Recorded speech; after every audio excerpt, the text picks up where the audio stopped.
usted está en contra del aborto, lo mejor que puede hacer es legalizarlo. Esto puede ayudar, mire, le explico ya que su mentecita un poquito. Cuando se legalice el aborto se tiene más registros, ¿sí?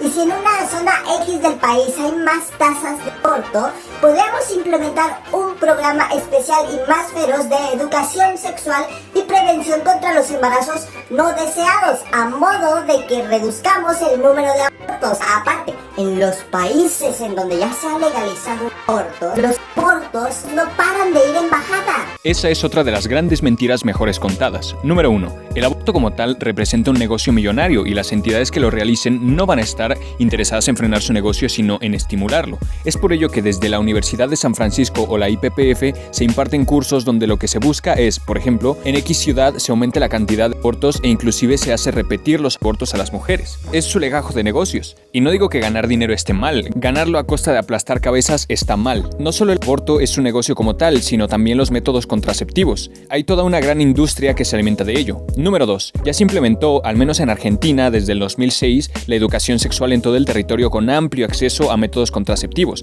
y la tasa de embarazos precoces no ha hecho nada más que elevarse estrepitosamente. Ya veremos más ejemplos más adelante. La educación sexual irresponsable que desde el sector abortero pretenden dar aumenta los embarazos no deseados, no los disminuye. Número 3. Los países que han legalizado el aborto han aumentado sus cifras y tasas de abortos, y eso se ve en los datos individuales de los países. En lo que tú y yo estamos de acuerdo es que queremos reducir la demanda de abortos. Sí, para eso hay que desplegar una estrategia que ayude a reducir el número de embarazos no deseados. Para ello hay que enseñar a los niños desde muy temprana edad a saber planificar su familia y a saber cuidarse durante las relaciones sexuales, ya que muchas de las niñitas que quedan embarazadas no tuvieron el acceso a la información para saber cómo protegerse durante estas. Para eso hay que mejorar y hay que buscar la efectividad de una educación sexual integral. La ESI no es educación sexual integral, sino ideológica. Se enseña a los niños a desligar sexo de reproducción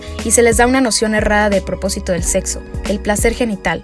Sabemos que el sexo y la reproducción van tomados de la mano, pero en la ESI se da la visión errada de que el sexo se puede tener solo para el placer, y la realidad es que tu propósito para tener sexo no cambia el propósito biológico, la reproducción. La ESI además brinda la noción de que el sexo se puede disfrutar libremente sin consecuencias. El sexo, siendo la relación más seria que los seres humanos pueden tener, no puede ser tratado como un tema a la ligera. Se enseña que no existen problemas en tener sexo con diferentes parejas, si así lo desea el individuo, sexo sin compromiso ni amor. Por otro lado, se exhibe ante los niños imágenes casi pornográficas no adecuadas para su edad. Mostrar este tipo de imágenes de alto voltaje sexual no contribuye a educar, sino a pervertir la mente de los niños y podría inducirlos a imitar estos comportamientos. Esto termina por despojar la infancia y la pérdida del sentido del pudor. Además, se enseña el uso de contraceptivos que, como bien sabemos, fallan. Al fallar y producir un embarazo, se enseña el aborto como escapatoria. Lo presentan además como si fuera un derecho y modo de planificación familiar. Es por ello que también enseñan a cuestionar y relativizar el inicio de la vida humana. Esto es inaceptable porque sería una enseñanza anticientífica. Los padres no tienen por qué permitir esto. Hoy en día se sabe con perfección cuándo arranca la vida de todos los seres humanos. Los únicos que lo ponen en duda son los ideólogos de género, casualmente defensores de la ESI. Con este compendio de enseñanzas, no debería de extrañarnos que se pongan a adelantamiento el uso de los genitales de los puberes y se lancen a tener sexo entre ellos a edades cada vez más tempranas. Es por ello que se aumentan los embarazos precoces e imprevistos y se eleva la demanda de abortos. Las ideas de liberación del sexo y del disfrute del cuerpo deben venir acompañadas de sentido de responsabilidad. La libertad sin responsabilidad no tiene ningún valor ni sentido, pues la libertad siempre tendrá consecuencias sobre las que habrá que hacerse cargo. Quien no se hace cargo del curso de acción libremente elegido no es un hombre libre, sino un niño caprichoso e irresponsable. Ni la niñez ni la adolescencia son edades adecuadas para andar teniendo sexo, sino solo la adultez, ya que es en la adultez donde la mayoría de los seres humanos alcanzan un estándar de vida esperable, donde finalizan sus estudios y obtienen un trabajo con el cual sustentarse económicamente. Y al tener la mente más madura como adultos es cuando podríamos enfrentarnos a una relación sexual y consecuente paternidad. Pero mientras te sea niño o adolescente, si no estás preparado para afrontar una paternidad, entonces no estás preparado para afrontar las relaciones sexuales. La verdadera paternidad planificada es saber esperar, conformar una pareja estable o elegir un compañero de vida y ahí recién tener sexo e hijos. La virginidad, desde mi perspectiva, debe de ser vista como un regalo que un individuo ha reservado y preparado para su compañero de vida. Consentir a tener sexo es consentir a la posibilidad de ser padre o madre, incluso aunque estos contraceptivos fallen. Un embarazo nunca puede ser accidental. pues no es un accidente que hayas metido tu serpiente repetidas veces en un hueco, como tampoco es un accidente caerse repetidas veces sobre un pene. Usar contraceptivos no es protección. ¿Acaso nos debemos proteger de nuestra pareja, de una consecuencia natural esperable, de un niño por nacer? Nos protegemos de un ataque, nos protegemos de un enemigo, pero un niño por nacer no es un enemigo. Hay que dejar de manipular el vocabulario para hacer ver la concepción de un hijo como si fuese algo malo. Hay que dejar de estigmatizar un embarazo, aunque fuera indeseado o precoz. Los contraceptivos no nos protegen de nada, ni siquiera de enfermedades de transmisión sexual. Andar teniendo sexo con diferentes individuos y matando hijos en el vientre no es paternidad planificada y menos educación sexual. Avalar la promiscuidad y el no respeto por la vida ajena no puede considerarse educación sexual, sino más bien es confundir e inmoralizar la mente de las futuras generaciones. ¡Qué puritano! ¿Usted qué pretende? ¿Que todos seamos curas o monjas? No espere que enseñar la abstinencia vaya a tener resultados. Por si no lo sabías, hay un estudio que demuestra que enseñar la abstinencia no sirve. El estudio del cual hablan es este. Ahora, vamos a proceder a refutar esto mediante 2 puntos. Primero, una crítica al estudio. Segundo, la refutación propiamente dicha.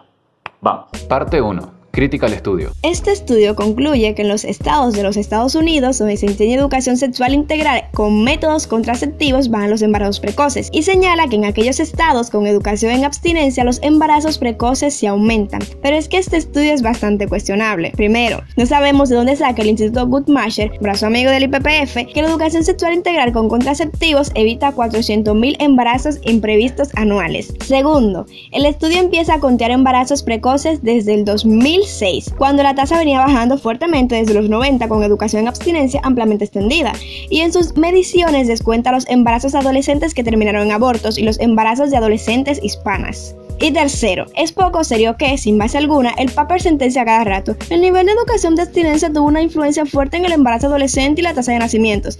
Me dirás tú que tiene que ver una cosa con la otra, porque el Paper no lo explica, no lo detalla, no profundiza, solo tira las premisas sin más. Los autores esperan que aceptemos esto sin cuestionarlo. ¿De dónde sacas la relación causal entre enseñar a los chicos a esperar y ser responsables con el sexo, con ir, copular, preñar y parir? Más adelante veremos evidencias que rebaten fuertemente esta premisa. Es como decir que la violencia hacia las mujeres se aumenta porque se enseña en las escuelas a respetarlas. No tiene una cosa nada que ver con la otra. Cuarto, el estudio se desentiende de que no todos los distritos escolares donde se permite educación en abstinencia han adoptado la enseñanza de la abstinencia, por lo cual en muchísimas escuelas ni se da. En quinto lugar, las tasas de pobreza son un determinante clave en las tasas de embarazo en la adolescencia, y muchos estados del sur tienen una alta incidencia de pobreza. Sexto, la edad promedia para contraer matrimonio es mucho más baja en muchos estados del sur, por lo cual un porcentaje de estos embarazos de adolescentes los llevan a cabo adolescentes casados. El estudio omite decir que el 55% de los embarazos adolescentes son planificados, y el mismo estudio te dice que en comunidades religiosas las tasas de abortos en embarazos precoces son menores. Durante un momento, el estudio dice: varios estudios muestran cómo la educación en abstinencia rara vez ha tenido un efecto positivo en el comportamiento sexual adolescente. Y esto no es cierto. Hay estudios que demuestran la efectividad de la enseñanza de la abstinencia, y aunque no fuera efectiva hay que tomar en cuenta otros factores, pues no es lo mismo una enseñanza dada en la escuela por profesores, que no son tus padres ni tu familia, que una educación sexual dada en tu casa con tu familia. El estudio se deja por fuera así, por ejemplo, las chicas y los chicos vienen de hogares disfuncionales o con problemas. Más adelante veremos por qué es importante saber sobre las familias. El estudio está sesgado, pues sus autores, 1. Toman de referencia estudios del Instituto Guttmacher, organismo abortista, y 2. Las referencias que no son de la Guttmacher tienen dentro de sí referencias que dirigen al Instituto Guttmacher. 3. Los autores hacen alarde a los estudios de un tal Dr. Kirby. Cuando entramos a los estudios de Kirby nos direcciona a una página llamada Poder para Decidir, que resulta ser nada más nada menos que una ONG abortista dedicada a bajar la natalidad de adolescentes en todo territorio estadounidense, con especial énfasis en negros y latinos. Elaboran materiales de enseñanza para educar en las escuelas. Esta ONG fue creada por Bill Clinton, uno de los presidentes más abortistas. Ahora resulta que los eugenistas que querían matar a nuestros hijos nos quieren enseñar cómo educarlos. Lo paradójico es que en su referencia 49, el estudio reafirma lo que sostenemos los provida incansablemente. Los contraceptivos no sirven. Dice que el 48% de los embarazos no intencionales fue porque falló el método contraceptivo y el restante siquiera usaron contraceptivos. Ni usando contraceptivos se podrá evitar una concepción. El estudio cierra diciendo: los que defienden la continuidad de la educación en abstinencia deben preguntarse si los adolescentes no aprenden de la reproducción humana, incluyendo prácticas de sexo seguro para prevenir embarazos no intencionales y enfermedades de transmisión sexual, y cómo planificar su vida reproductiva adulta en la escuela, universidad. Entonces, ¿cómo deberían aprenderlo y de quiénes? La respuesta es simple: de cualquiera menos de ustedes. Los chicos y las chicas deberían aprender educación sexual de sus padres o de tutores que deseen el bien para ellos, y no de organizaciones abortistas malintencionadas que buscan perpetuar su negocio. El mismo estudio demostró que no existe el sexo seguro, pues los contraceptivos fallan y las enfermedades de transmisión sexual se pasan igual. La planificación familiar de reproducción no tiene nada que ver con preñarse para luego ir a abortar, sino más bien en saber esperar y luego tener hijos. Tu propósito personal para tener sexo no cambia el hecho biológico para lo cual existe el sexo, la procreación. Parte 2. Refutación. La prevención de la reproducción o planificación familiar se entiende mejor como no copular y por ende no fecundar, esperar a encontrar una pareja y luego buscar el embarazo. Es una manera más efectiva de evitar embarazos imprevistos. La cristiandad tiene esta metodología de enseñanza a sus jóvenes y créanme, funciona.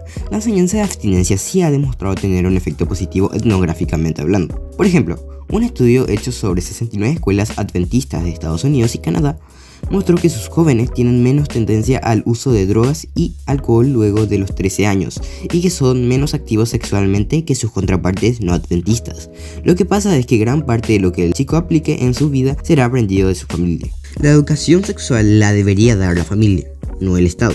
Un estudio que se llama Estudio Nacional Longitudinal de Salud de los Adolescentes estudió 90.000 adolescentes y 18.000 padres en los Estados Unidos. Este estudio proporcionó una base para comprender los factores que predisponen jóvenes de hoy a involucrarse en conductas de alto riesgo y a factores que los protegen de daño. Los resultados de este estudio colocan a las familias y a las congregaciones en una posición elemental que disminuye las vulnerabilidades de los jóvenes ante conductas indebidas o que les traigan malestar. La conclusión fue que, independientemente de la raza, etnia, estructura familiar y situación de pobreza, los adolescentes que están conectados con sus padres, con sus familias y con su comunidad escolar son más saludables que los que no lo están. Los entornos en los cuales se crían, las escuelas a las que asisten, los vecindarios, lo que llaman hogar, sus familias y los amigos que componen su mundo social, desempeñan un papel importante en la configuración de las decisiones que toman los adolescentes, porque toman en consideración decisiones que pueden afectar su salud y sus vidas futuras. Este otro estudio dice que las instituciones religiosas fomentan una variedad de valores y normas que promueven un mayor interés en el matrimonio y desalientan el comportamiento dañino para el matrimonio, como el sexo ante este. La mayoría de las tradiciones religiosas cristianas dan un lugar privilegiado al matrimonio como el contexto óptimo para la actividad sexual y pueden, pero no siempre, estigmatizar socialmente las acciones de sexo fuera del matrimonio. Hay evidencia de encuestas que sugieren que la religiosidad elevada reduce la incidencia de relaciones sexuales prematrimoniales entre católicos y protestantes conservadores. Un análisis transversal de la relación religión-sexo entre adultos estadounidenses casados reveló que poco menos del 30% de los encuestados muy religiosos se abstuvieron de tener sexo prematrimonial. Un estudio de la Universidad de Chicago sobre el comportamiento sexual de los estadounidenses de 18 a 59 años sugiere que la religión puede moldear las actitudes y el comportamiento sexual, incluso después del matrimonio. Sus autores señalan que las personas religiosas tenían menos probabilidades de pensar en el sexo, masturbarse, tener sexo oral o anal o tener múltiples parejas. Este otro estudio estadístico muestra cómo los miembros de la Iglesia de Jesucristo de los Santos de los Últimos Días retrasan el debut sexual en su vida. Consistente con las enseñanzas de la castidad, concluye que la mayoría de los mormones no tienen sexo antes del casamiento, así como otras religiones que tienen una baja incidencia de sexo prematrimonial, pues desean cumplir con sus estándares dogmáticos. Pero, ¿y por qué se da esto? Bueno, pues la cristiandad suele ver el sexo como una herramienta usada por Dios para traer nuevas almas al mundo. Y si una cristiana queda embarazada, por lo general estamos hablando de promedios, no aborta, porque ve la vida como un regalo que solo Dios da y que nadie más quita.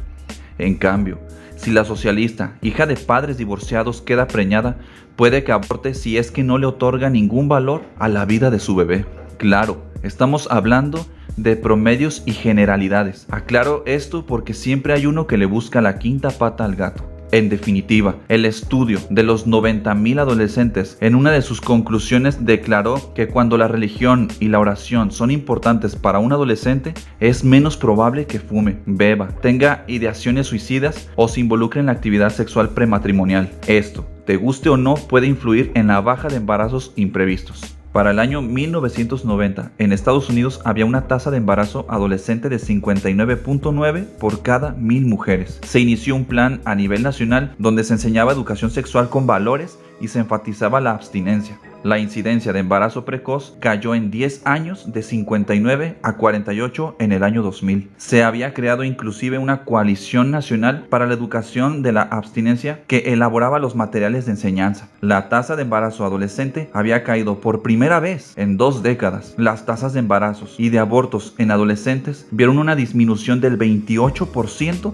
durante la década de 1990. Según el CDC, el porcentaje de adolescentes que se abstienen de tener relaciones sexuales aumentó del 46 al 52% entre 1995 y 1997, y todo gracias a enseñar la abstinencia. Miren lo que dice el reporte de la CDC del año 2000 sobre los embarazos precoces. Factores que afectan las tasas de natalidad en adolescentes. Numerosos factores pueden explicar la tendencia a la baja en las tasas de natalidad de adolescentes durante la década de 1990. Las actitudes cambiantes hacia el sexo prematrimonial posiblemente reflejen la influencia de esfuerzos públicos y privados para enfocar la atención de los adolescentes en la importancia de la prevención del embarazo a través de la abstinencia y el comportamiento responsable. Más programas para prevenir el embarazo en la adolescencia están marcando una diferencia real en alentar a los adolescentes a permanecer en la abstinencia. Estos estudios de la Guttmacher Institute, que sostienen que la educación sexual libertina baja los embarazos precoces,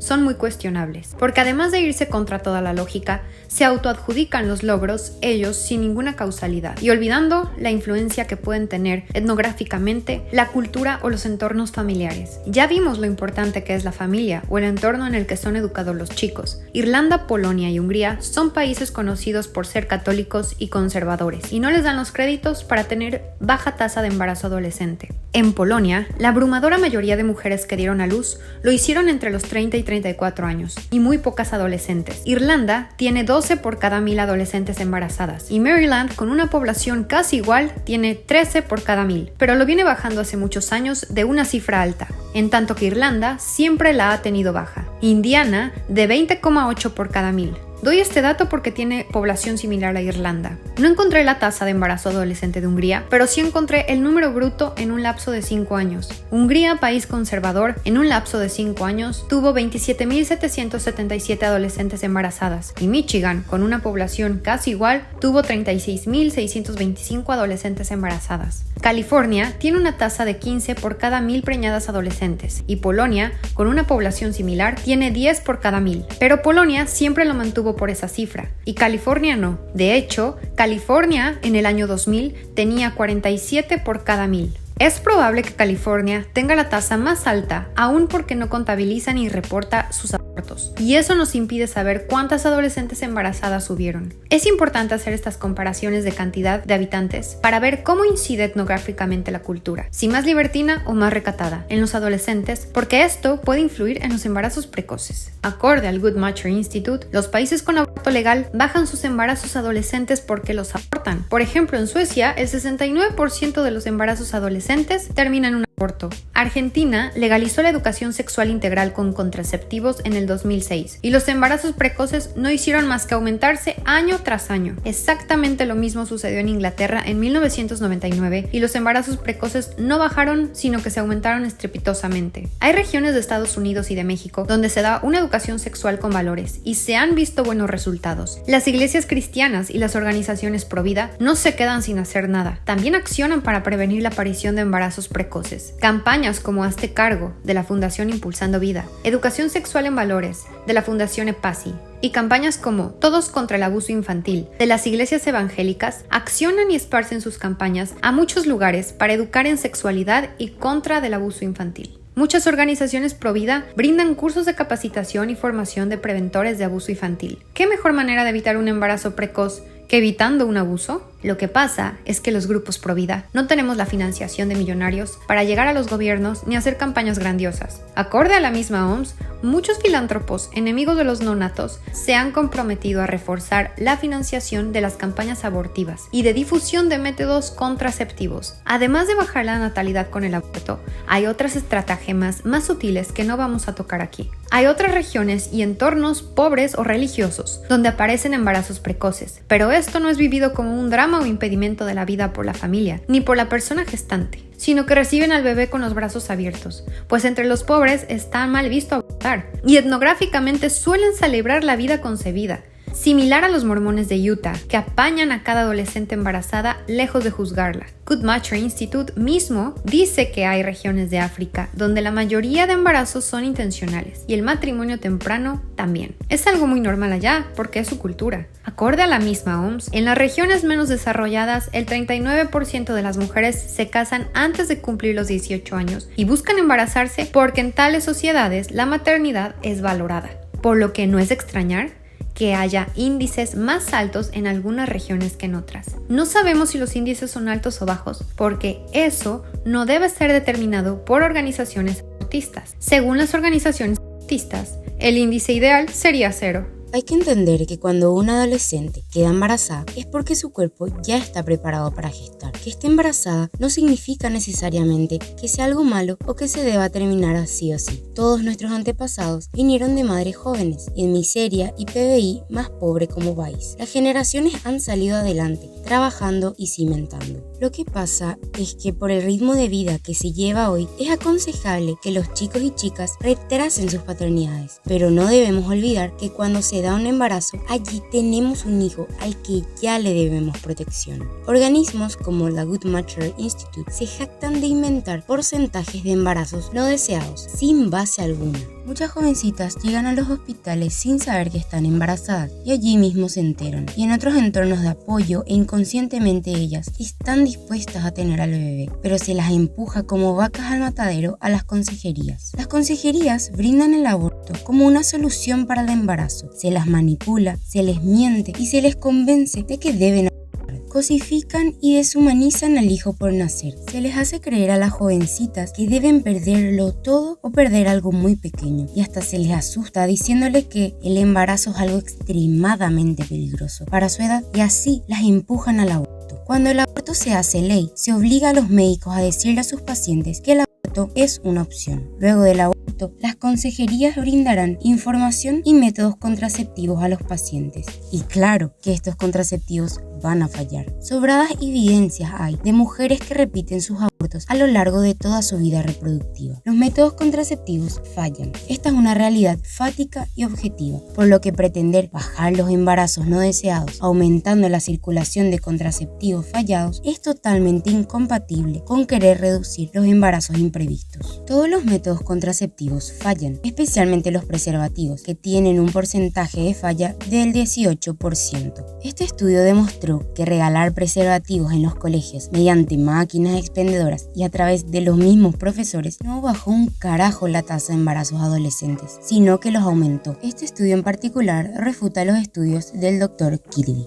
Este otro estudio de la misma Guttmacher Institute dice que desde su legalización en Estados Unidos, la mayoría de las pacientes abortivas han usado contraceptivos. Y les dejo muchos más estudios que confirman que repartir contraceptivos no frenan los embarazos imprevistos, ni menos la demanda de abortos. Recordemos también que el mismo estudio que defiende los contraceptivos reza que casi la mitad de estos fallan. También les dejo un compilado de estudios que demuestran la efectividad de la enseñanza de la abstinencia. Lo que hay que saber es que los actos sexuales heterosexuales traen como consecuencias naturales la concepción de un hijo. Por eso es peligroso desligar actos sexuales de reproducción. Es importante notar que el consentimiento al sexo heterosexual es el consentimiento a la posibilidad de un embarazo no deseado, porque es imposible tener sexo heterosexual sin que exista la posibilidad de un embarazo resultante. Y cuando surge un embarazo, ha sido llamada a la existencia una nueva persona que tiene derecho a la vida. Y usted está obligado a respetar el derecho que esa persona tiene a la vida. Claro que existe el derecho a la autonomía corporal, a planificar familia y espaciar los hijos, a tener educación sexual e inclusive a no criar un hijo no deseado. Pero nunca el aborto será un derecho, pues no existe el derecho de eliminar a un ser humano por no haber sido previsto. La única manera de hacer desaparecer los embarazos imprevistos es la abstinencia.